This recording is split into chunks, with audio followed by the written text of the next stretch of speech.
Herkese merhabalar, ben Tuğba, kanalıma hoş geldiniz. Bu videoda dünyaca meşhur bir yumurtalı keki su ile yaptım. Mutlaka denemenizi tavsiye ediyorum. Ve tarifime başlıyorum. İlk olarak tavamın içerisine yağlı kağıt kestim ve yağlı kağıdı koydum. Bir tatlı kaşığı kadar tereyağını yağlı kağıdın üzerine iyice süreceğim.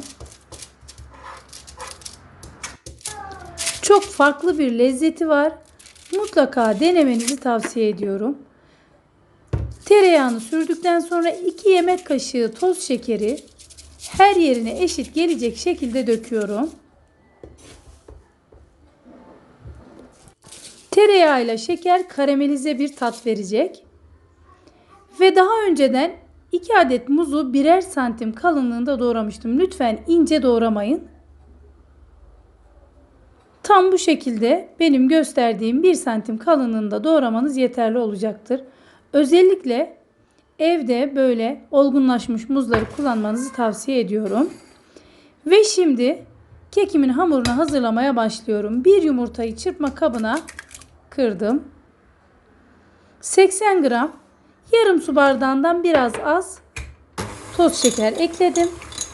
Ve blenderımla iyice çırpıyorum. Gördüğünüz kıvamı alana dek çırptım. Yarım su bardağı yani 100 milim süt ekliyorum.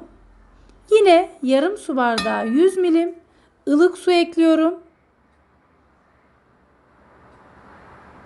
Ve tekrar karıştırıyorum.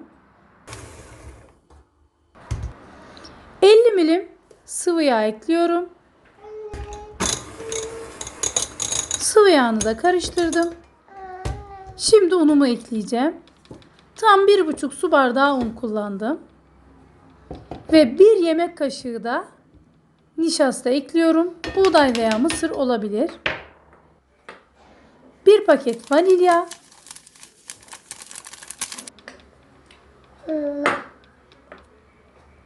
Ve 1 tatlı kaşığı kabartma tozu ekledim.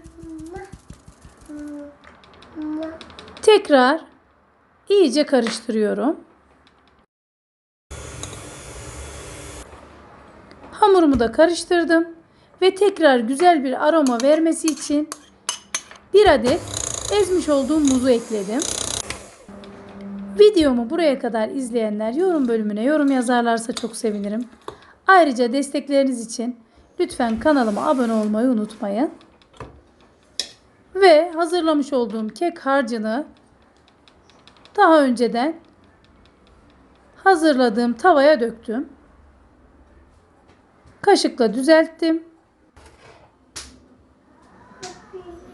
Ocağı en kısık ateşe ayarlıyorum. Kapağını kapatacağım ve 25 dakika sonra kapağını kaldırdım.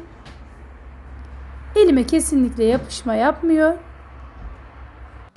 Şimdi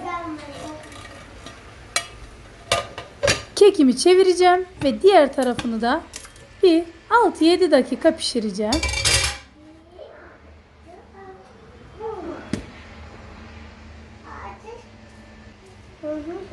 Tavaya tekrar koyuyorum.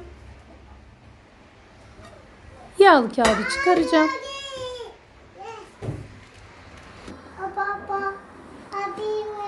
Çıkarırken muzlar hafif yapışmış olabilir. Onları spatula ile kaldırdım.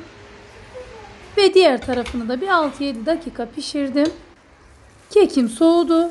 Servis tabağına aldım. Üzerini beyaz çikolata ile süsleyeceğim. Siz arzuya göre istediğiniz şeyle üzerini süsleyebilirsiniz. Ama ben çikolatayı çok yakıştırıyorum bu keke. İşte final. Gerçekten bu görüntü insanın yorulduğuna değiyor.